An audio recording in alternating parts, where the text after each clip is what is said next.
My name is Sarah, a digital artist by profession and a homebody by choice. I take great pride in my work and an equal amount of pride in the small yet cozy house I own. That's why it was so significant for me to take the big step into marriage. The one I chose for this life altering journey was Mark, a corporate guy with a swagger that could fill a room. He was seemingly perfect, charming, smart, and from a reputable family. I thought I had hit the jackpot. But as the saying goes, all that glitters is not gold. And my wedding was the first place I saw the tarnish on what I thought was a golden life ahead. From the get go, planning the wedding felt like a struggle for control between me and my soon to be mother in law, Alice. She was a traditionally minded woman with a propensity for passive aggressive remarks. She insisted on a lavish, old fashioned wedding, drowning me in a sea of flower arrangements, table settings, and uncomfortable family traditions. On the day of the wedding, my anxiety was through the roof. I had managed to maintain a cheerful facade, but deep down, I knew something was off. Mark seemed distant, almost like he was a spectator at his own wedding. But what really broke me was Alice's behavior. As I stepped out of the car in my carefully chosen wedding dress, I could feel Alice's eyes on me, scanning me from head to toe. She sauntered over, and in a tone icy enough to give anyone chills, said, "Oh, Sarah, what an ugly shade of white your dress is. It hardly does anything for your complexion." I felt my face flush. It took every ounce of restraint I had to keep a smile plastered on my face. I glanced over at Mark, expecting him to intervene, but he remained silent, staring off into the distance. "Mom, let's just get through the day," he finally said in a tone so dismissive it felt like a slap in the face. Inside, the tension only escalated. Alice seemed determined to find fault with everything, from the music to the food. At one point, she took it upon herself to lecture my little sister on her table manners, a 12-year-old who was already nervous about the big day.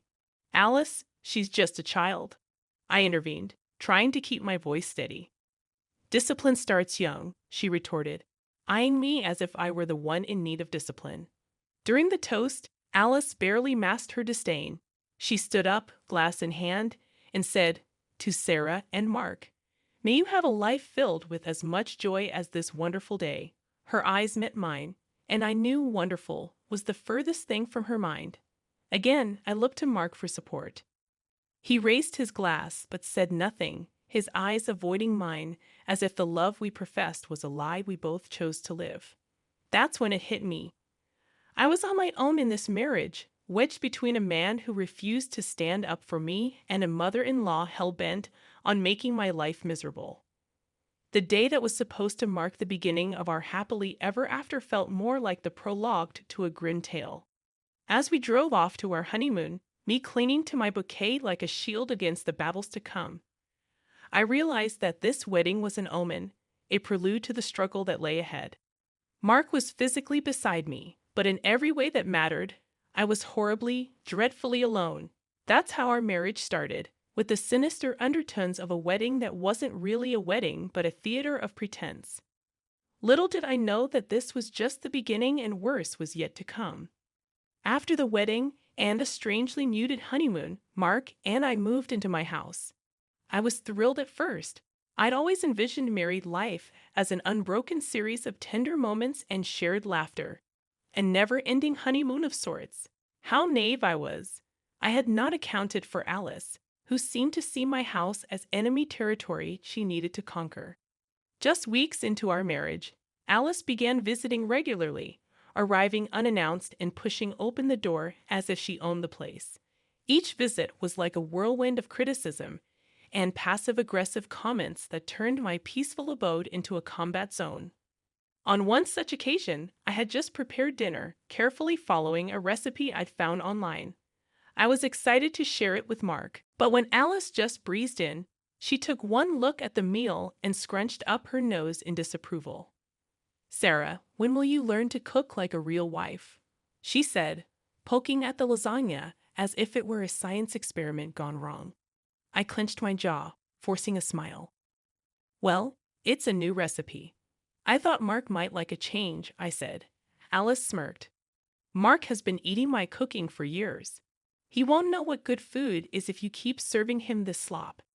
At that moment, I expected Mark to stand up for me, to tell his mother that he appreciated my efforts. Instead, he swallowed a bite of lasagna and almost mechanically nodded along with Alice. Mom's got a point, Sarah. The lasagna is a bit dry, he said. I felt my stomach sink. Mark's betrayal was 1,000 times more piercing than Alice's critique. One evening, Alice took it a step further. I had redecorated the living room, putting up new curtains and arranging the furniture in a way that maximized space and comfort. I was rather pleased with the result, but Alice, she had other thoughts. Who chose these curtains? They clash horribly with the furniture, she declared, eyeing the fabric as if it were contaminated. I chose them, actually. I thought they added a bit of color, I responded, my voice shaking more than I would have liked. Color? Is that what you call it? I call it a mess, Alice retorted, chuckling as if she'd said something profoundly witty. Mark, who had been flicking through a magazine, looked up briefly and said, Mom might be onto something, Sarah. Maybe you could use her help in choosing the next set. Of course she could, Alice chimed in, wearing a self-satisfied grin. After all, I have years of experience making a house a home. Her words, delivered in that grating tone of hers, felt like a slap in the face. This was my home, a place I had built long before Mark or Alice stepped into it. Yet it was being colonized one criticism at a time, and the person who was supposed to be my partner in this life journey was aiding and abetting the invasion. It was then that I realized if the man who vowed to stand by me was not just permitting this emotional sabotage. But even then, in that moment of agonizing clarity, I couldn't fathom the depth of my isolation, the extent to which these two people would go to shatter the sanctuary I had built. And so, amidst the battleground that my home was becoming, I kept waiting for things to improve, for Mark to finally take my side, for Alice to get tired of her own bitterness. In hindsight, I should have known better, for the next blow was about to land, a blow that would irrevocably shatter the shaky ground on which my marriage stood. The notion that things couldn't possibly get worse was a naivety I could no longer afford. And just when I thought I had acclimated to my new normal, the unthinkable happened. One evening, Alice showed up at our doorstep, not just with her usual bag of condescension, but with suitcases, boxes, and what seemed like half her house in tow. I've decided to move in, she announced, pushing her way past me into the living room. Excuse me, move in with us.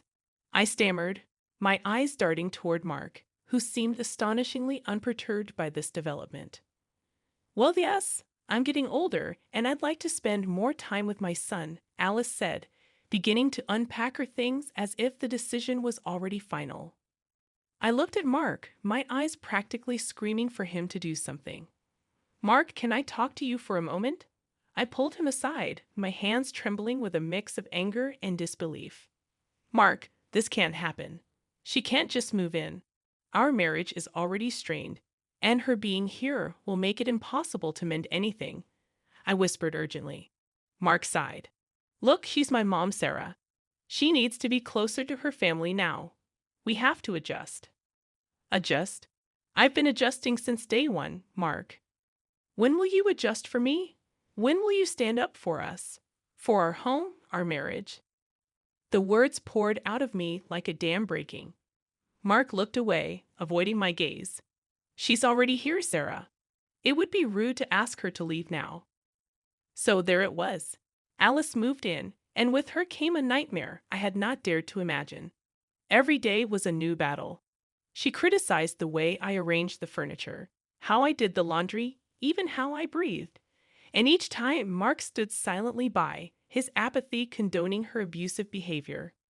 But it wasn't just the daily nitpicking and criticisms that wore me down. It was the evident joy she took in making me miserable. One day, while cleaning the house, I discovered a bag of prescription medications hidden away in the kitchen cupboard.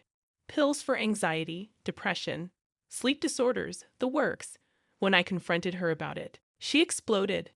Who do you think you are snooping around my things?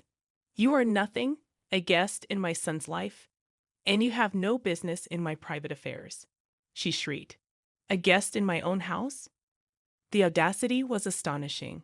But what was even more astonishing was that Mark, who had overheard the entire conversation, chose that moment to speak up, not in my defense, but in hers.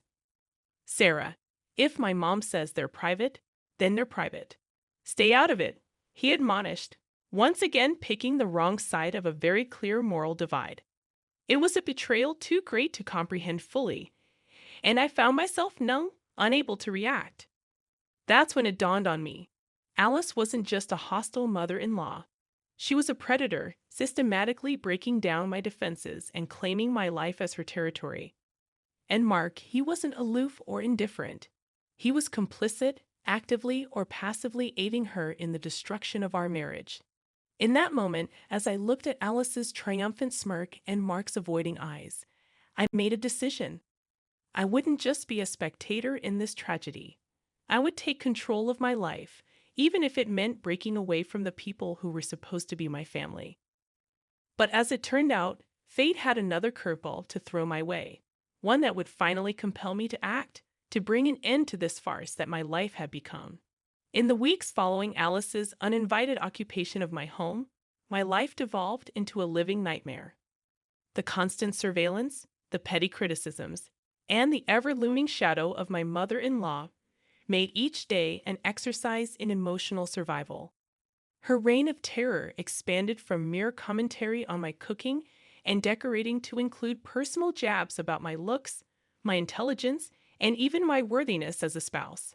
One evening, as we all sat in the living room, Alice began picking at another one of my failures. This time, it was my career, or according to her, my lack of one. You know, a good wife would contribute more than just bad cooking to her family. A job wouldn't hurt, you know. Not that you'd be qualified for anything worthwhile, she sneered. Though her words were like daggers, I couldn't let her see me bleed. I have a job, Alice, I retorted, and my income is just as crucial to this household as Mark's is. Is that so? She raised an eyebrow. Then why are we living in your shabby little house rather than a home that reflects the dignity of my son? Before I could muster a response, Mark, who had been engrossed in his phone, chimed in. Mom's got a point, Sarah. You could be doing more. We could be doing better. It felt like a sucker punch. Each syllable was a betrayal, each word a new crack in the already fragile foundation of our marriage. As I struggled to hold back tears, Mark got up, patting his mother on the back as he left the room, leaving me alone with the she-wolf who had infiltrated my life. With Mark gone, Alice leaned closer and whispered, "You see, he'll always be my son. You're just the girl he settled for." I turned away, my body trembling with a cocktail of fury and humiliation. My eyes fell on our wedding photo, a staged moment of Fox happiness. How had I ended up here? When had my love story turned into a grotesque theater of cruelty? The nightmare escalated when one day I found something alarming while cleaning the kitchen, a small packet of unidentified pills stashed behind the spice jars. My mind raced through the possibilities. When I confronted Alice about it, her reaction was nothing short of explosive. "How dare you invade my privacy, you insolent child? It's none of your business," she roared, her face red with fury. For the first time, I didn't hold back. "This is my house, Alice, and what you're doing is illegal. This affects me too." Just then, Mark entered the room, visibly annoyed. "What's going on here?" "Ask your wife. She's turned into a detective, snooping through other people's stuff." Alice spat, throwing me a venomous look. Mark turned to me, his voice icy. "Sarah, why can't you just let things be? Why are you causing problems?" That's when it hit me. There was no team in this marriage. Mark wasn't just failing to protect me. He was actively siding with the enemy. I felt like a stranger in my own home, suffocating under the weight of their combined disdain. But little did they know, their actions were only steeling my resolve. I would not be cowed. I would not let them break me. I would survive this nightmare and emerge stronger. And as events soon unfolded, I would get an unexpected opportunity to turn the tables, to finally reclaim my life and self-respect from the clutches of this unholy alliance. Mark's friend Jake was throwing a party, and despite my reservations about appearing in public as the happy couple, I was practically forced to attend. Maybe part of me also wanted a brief respite, a night off from the persistent nightmare that my home had become. "Come on, Sarah, it'll be good for us. We need a break," Mark insisted, his words more an instruction than a request. We arrived at Jake's lavish house, and for the first half hour or so, everything seemed normal. People laughed, glasses clinked, and music filled the air. But as the night wore on, I realized Mark was increasingly distant. He mingled, but more with others than with me. And when I did catch his eye, he seemed almost irritated by my presence. Then Mark vanished. One moment he was there, and the next he was gone. After searching unsuccessfully among the guests, I started to check the less populated areas of the house. That's when I heard it. A soft giggle followed by a voice unmistakably Mark's. My heart sank even before I reached the door from which the sounds emanated. Taking a deep breath to brace myself for whatever lay beyond, I'd opened the door. There he was, Mark, entangled with another woman, neither of them noticing my entrance. For what felt like an eternity, when they finally did, the look on his face wasn't one of guilt or regret. It was annoyance. "Sarah, what the hell? Haven't you heard of knocking?" Mark snapped, as if I was the one in the wrong. "Knocking? Are you serious? What are you doing, Mark?" My voice trembled, not with sadness, but with fiery rage. "Just catching up with an old friend," he replied, a smirk replacing his initial annoyance. The room spun around me. Catching up? Is that what we're calling it now? I couldn't contain my contempt. His face turned red, a mixture of embarrassment and fury. "You're making a scene. Let's talk about this at home," he said. But I was done talking. I was done with the humiliation, the abuse, and the blatant disrespect. I stormed out, my entire body shaking. Mark didn't follow me. He didn't even call out as I left. I went home alone, my mind racing but surprisingly clear. A line had been crossed, a boundary irrevocably broken. The next morning, Mark sauntered into the house as if nothing had happened. It was then that Alice, ever the opportunist, decided to intervene. "I heard about last night," she began, her voice dripping with Fox concern. "You should know better than to embarrass yourself and my son like that." That was the last straw. "Embarrass me? You have the audacity to talk to me about embarrassment after everything you and your son have done." My voice rose, each word fueled by months of pent-up anger and frustration. Alice reached for her phone. "If you don't calm down, I'll call the police." "Go ahead," I said, locking eyes with her as I dialed my own number into the phone. "They might be interested in the package in the kitchen cupboard." Mark looked puzzled, then alarmed. But before he could say anything, the doorbell rang.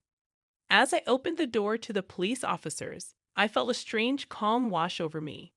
It was as if all the chaos, all the pain, had crystallized into this singular moment of clarity. It was time for my nightmare to end and for theirs to begin. The police officers were puzzled but professional. "We received a call about a domestic disturbance," one of them inquired. "Yes, and while you're here, I think you should check our kitchen cupboard. I found something that you might find interesting," I responded, meeting Alice's eyes as I spoke. Her face went ashen, and for the first time, I saw the flicker of fear replace her habitual sneer. "What is she talking about, Mom?" Mark looked from me to his mother, his confusion giving way to panic. "Mind showing us what you're referring to, ma'am?" The officer's gaze was stern but curious as I led them to the kitchen and pointed to the cupboard. Mark's voice wavered in a desperate tone. "Mom, what did you do?" The officers found the packet of pills and immediately turned to Alice. "Ma'am, you'll need to come with us." "But those aren't mine," Alice stammered, her voice quivering with disbelief. "That can be sorted out later. For now, you are under arrest," the officer replied, cuffing her as she shot me a look of raw, impotent rage. After the police had taken Alice away, I turned to Mark, who seemed on the verge of a breakdown. Is this what you wanted, Sarah? To destroy this family? Destroy this family? I echoed incredulously. Mark, you and your mother destroyed this family long before today. You cheated on me, belittled me, allowed your mother to abuse me in my own home. The destruction was your doing, not mine. He looked at me, his eyes narrowing. So what now? Divorce? Is that what you want? For the first time, Mark, it's not about what you or your mother want. It's about what I deserve. And yes, I deserve better than this farce of a marriage. Within weeks, the divorce proceedings were underway. I couldn't say it was a pleasant experience, but it was necessary. The trial that followed was the reckoning for both Mark and Alice. My soon-to-be ex-husband was exposed for the spineless enabler he was, while his mother received a 5-year prison sentence for possession of illegal substances. As I sat in the courtroom, watching Alice being led away, a wave of mixed emotions washed over me. Victory, certainly, but also a profound sadness for what could have, should have been a loving family. Mark caught my eye and looked away, unable to hold my gaze. The man I had married was a stranger, one I was finally free from. I walked out of the courtroom, my heels clicking on the marble floor like the ticking of a clock. Each step took me further away from the nightmare my life had become. As I stepped into the sunlight, I realized that this was not just an ending but also a new beginning. The years that followed were about rediscovery and healing, and though the scars remained, they served as a constant reminder of my own strength, resilience, and self-worth. The nightmare was over, but the lessons it taught me would last a lifetime. I had faced the worst and survived, emerging not as a victim, but as a woman who would never again settle for anything less than what she deserved.